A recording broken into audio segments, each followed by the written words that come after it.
Apologies for the sound as of late. I've been, not sure if I've mentioned before, I've been got a new microphone and I've just been playing around with the settings to see what works best, and it either seems to be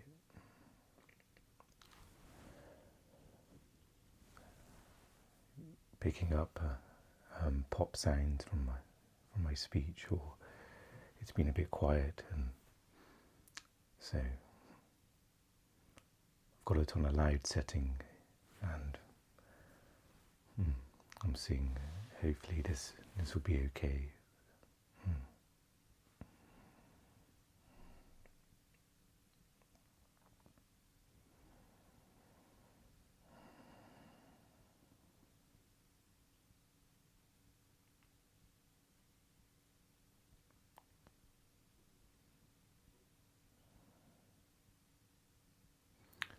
So a moment to settle before we go into a meditation.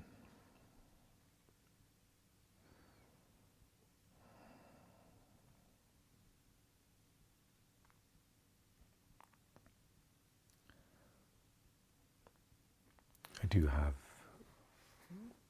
Sadhguru's Karma book with me, so there is the intention to read from it towards the end, after we've done a silent sitting together.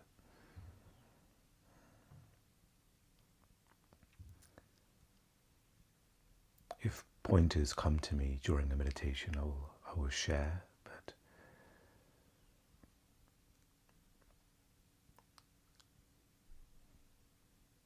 most of all, it's just an opportunity to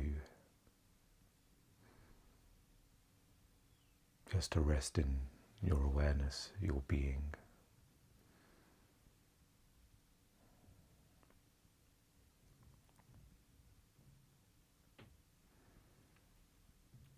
And to become familiar with this space. Hopefully it will be easier to reach. It won't take minutes or sometimes hours to get to a calm space, our natural state.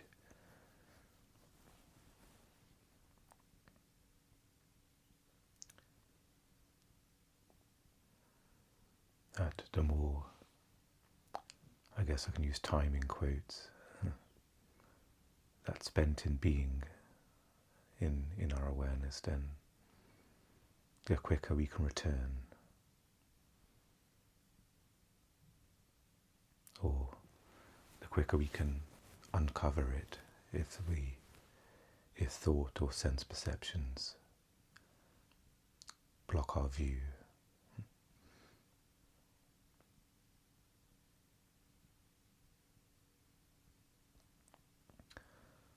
So you may be bringing a tough day or a tough week as you sit and get comfortable. There may be stories of things that have happened. I can sense it within me. There's much that the mind is reacting to and unhappy with.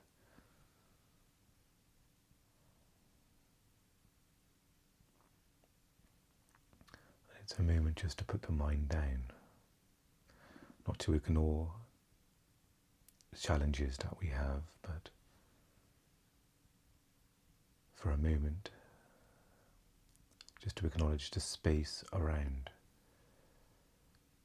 where whatever challenges we face, that space that exists around it, the background that's always present.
practice is not a doing.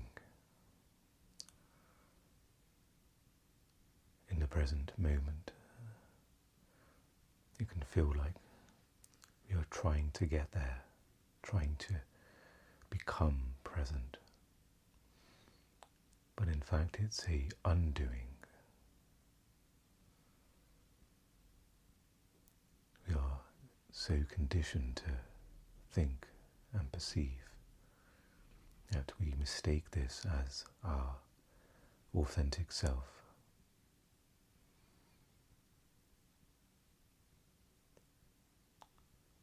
So we are letting go in the present moment.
So I draw this meditation to an end.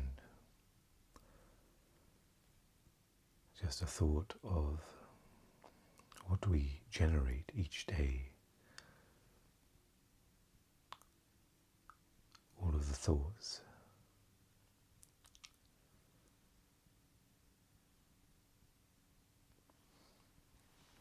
All of the impressions that are made energetically. Just going back to the book, Karma.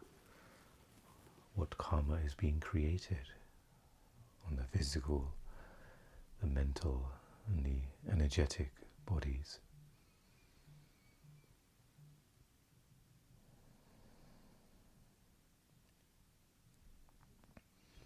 And being in our natural awareness,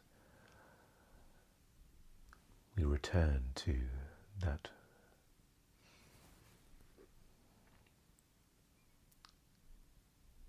clean slate almost.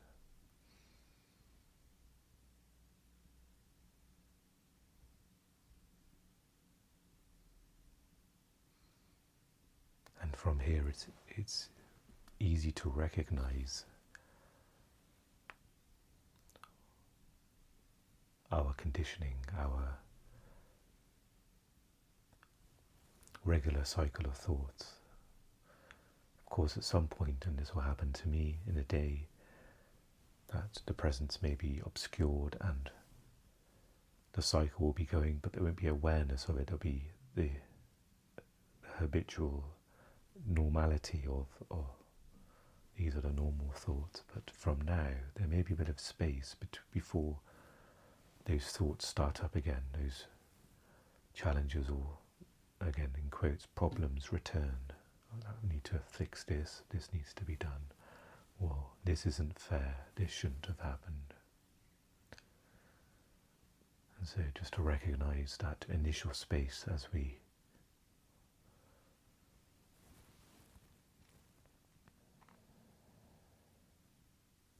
in some ways a good practice is that even though the sitting is ending, the meditation is always there.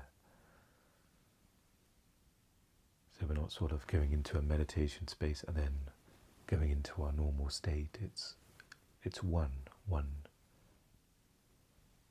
natural place of awareness that we're always coming from.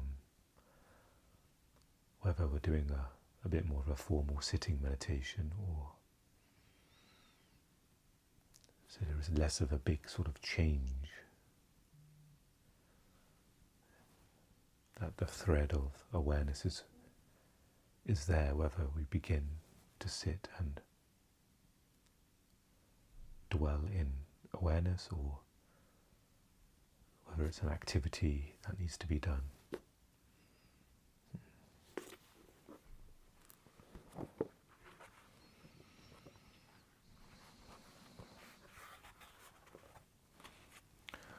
So we are on chapter 5, which is titled, How Did It All Begin?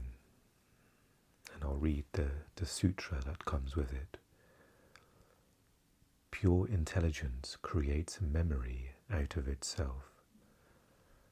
The rest of creation projects memory as intelligence. So I'll read that again. Pure intelligence creates memory out of itself.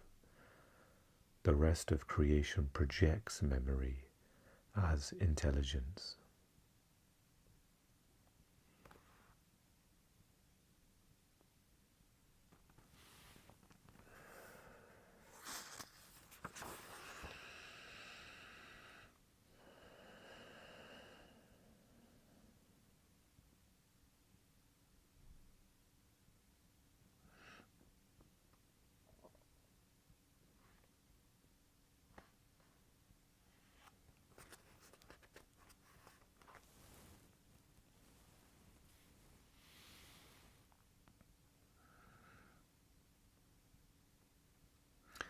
So it brings up the question of repetition.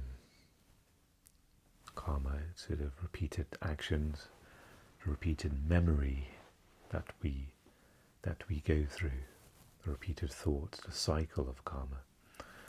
And what is the point of this repetition, you might ask? For the human being who seeks freedom, this is a natural question. If you want to become free of outside influence, if you don't want your long-dead great-grandfather or your mother to be pushing your buttons long after they are gone, you might wonder how to step out of the cycles. Which brings up the inevitable questions: why karma? Who started this cycle? What is the origin of memory? What is its source? And how did this whole drama begin?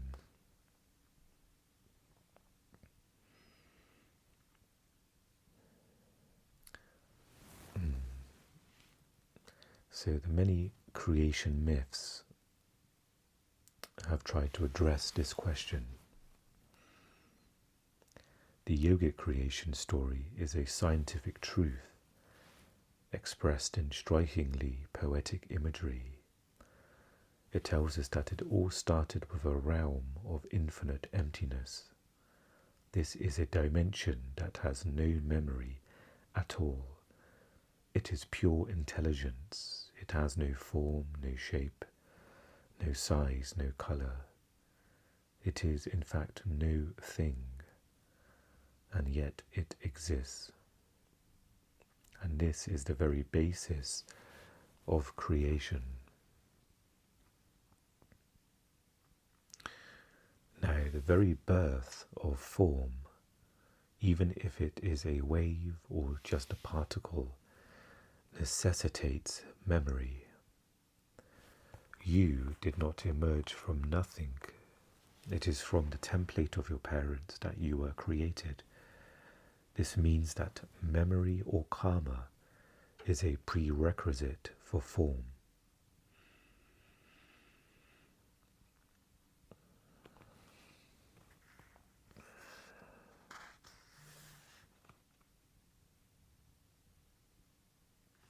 Some physicists I have met agree that the Big Bang that began the universe could well have been a series of bangs.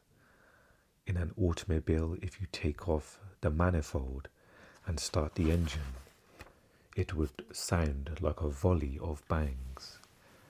But if you throttle up, the engine roars. So a series of bangs in close succession does, in fact, become a roar. And so the Big Bang of modern science and the big roar of the yogic law are not so different. Physicists also say that the first form in creation was ellipsoidal, if I'm pronouncing that right, reinforcing the yogic perspective that has always seen the linga form as sacred. Interestingly, scientific experiments today show that if you create an energy pattern outside a chamber in a vacuum state, virtual protons and virtual neutrons will begin to appear. That means, to put it simply, that something is taking form from nothing.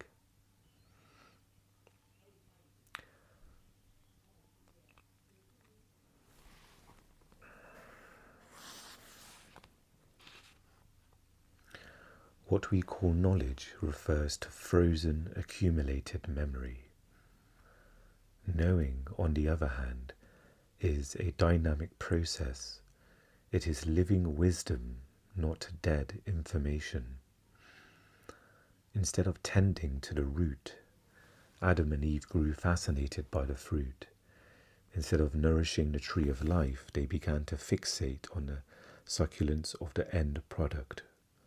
They began choosing product over process, destination over journey, karma over yoga, knowledge over knowing. They were so beguiled by the consequences of their actions that they began to see life as a means to an end.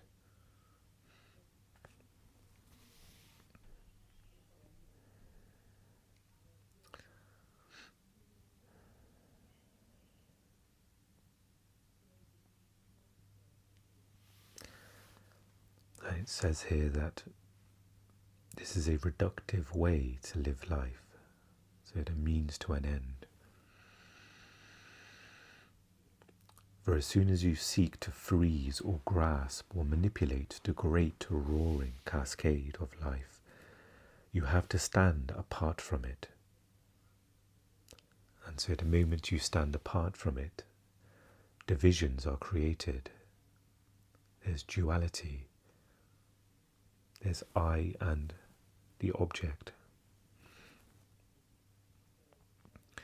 Now you have the birth of time, and with this, bondage begins.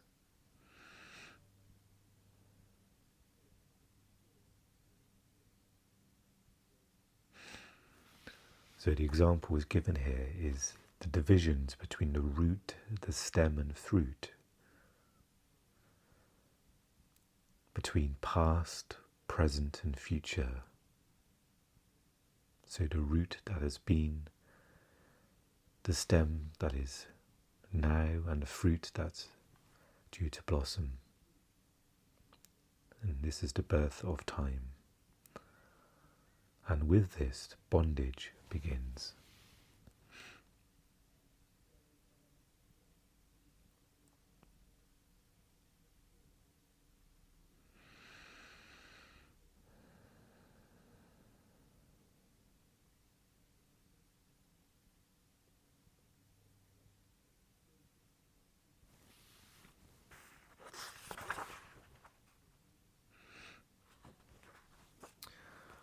Just realizing some of this is probably hard to extract, as it's quite a scientific explanations. So it's quite difficult for me to, and of course I want to be respectful to the author as well and not read page to page.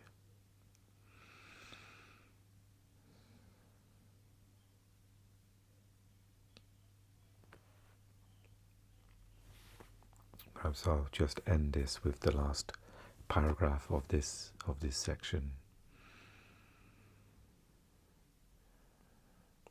When cyclical time is born, memory becomes important.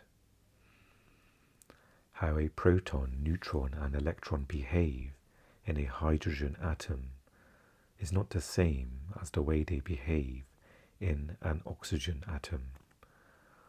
As atomic memory grows more complex, you have more names for all these atomic constructions, but in reality, these are just the different behaviors of the same particles.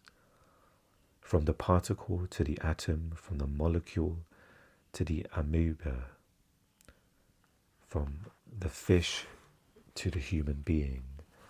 The differences are many, but essentially, this process means an increase in the complexity of memory. Look at the utterly staggering diversity of creation, all made possible by the capacity of primordial intelligence to create memory.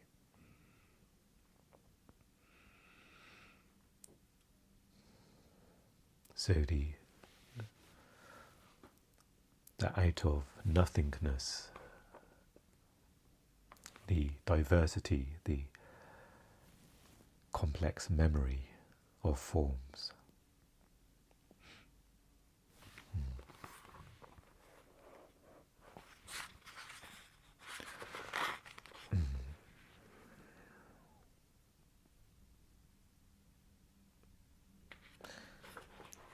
So again, it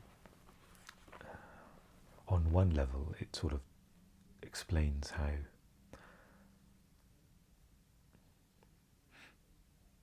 on one level the mind can't conceive the complexity of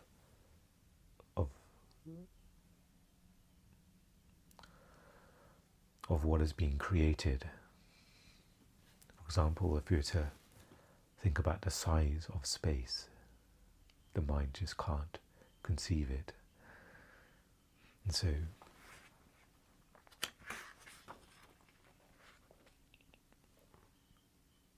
although there is the curiosity to understand and know, and there is some information given here. I think at the start of the book, the author says this is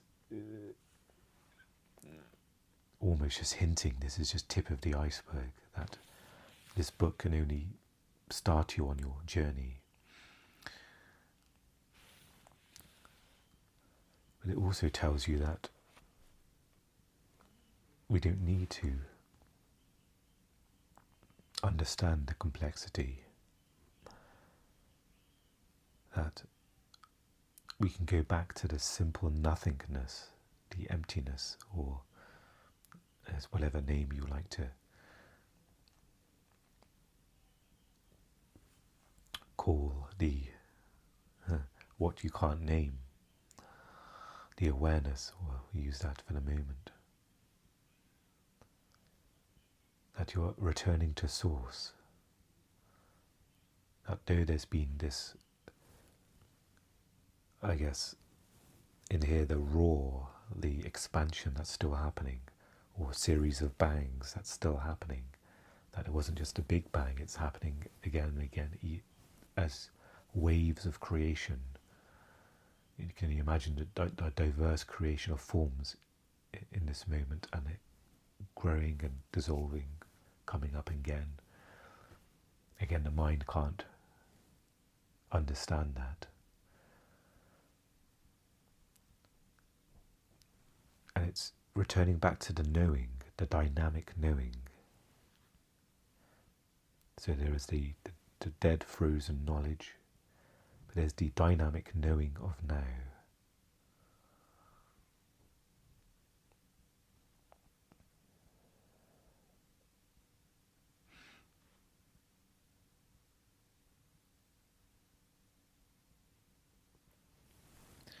And we can almost sense as the universe within us, the series of bangs, a roar within us, being created thoughts, emotions, the memory within us.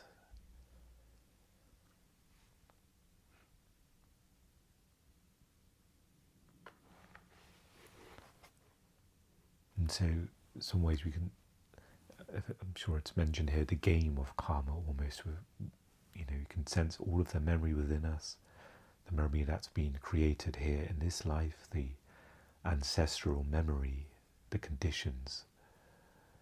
It talks about here the conditioning of your great-grandfather or your parents pushing your buttons once they're gone. All of that conditioning and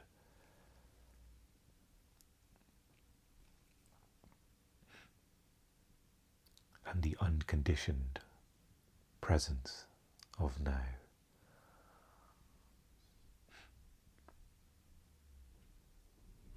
And at times it can seem miraculous, that unconditioned space, when you're in such deep suffering. I've been dealing with some pain, body or traumatic pain that's come up from decades of perhaps desire, or decades of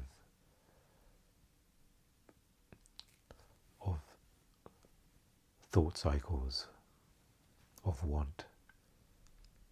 And now there's almost a karmic resonance of that I have to deal with. Just like we talked here about wanting the fruit, the destination versus what is here now.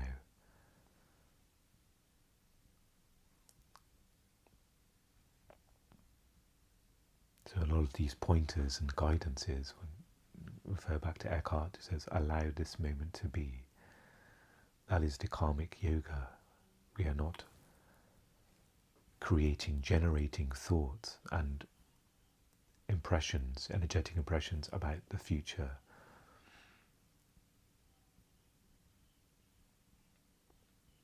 We are stepping out of conditioning, and on some level, when that's happening, you're dissolving the conditioning within us, the programming.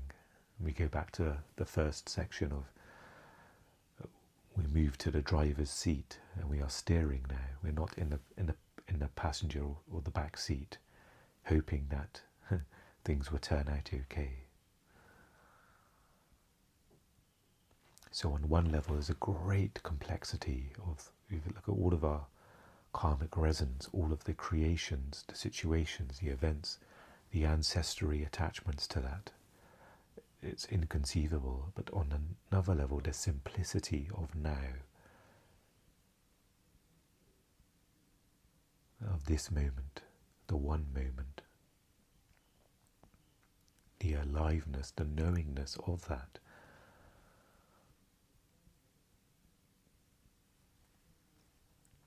Versus our own self-perpetuated reality or thought, and me and my problems, and all of the vibrations created, the impressions created in that one can feel.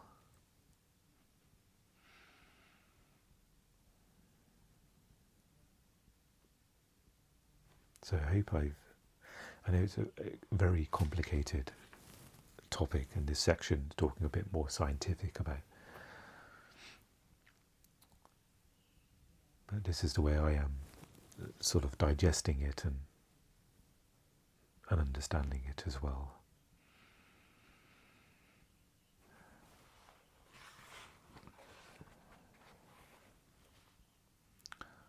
Just to give you a preview of the next section, it is titled, this is the next passage within chapter 5 of How Did It All Begin? Authentic intelligence versus artificial intelligence. So perhaps it's talking more about what we're dealing with today. I hope there's been some help reflecting upon what we've read and our sitting, and I wish you well. And I'll see you again very soon. Take care.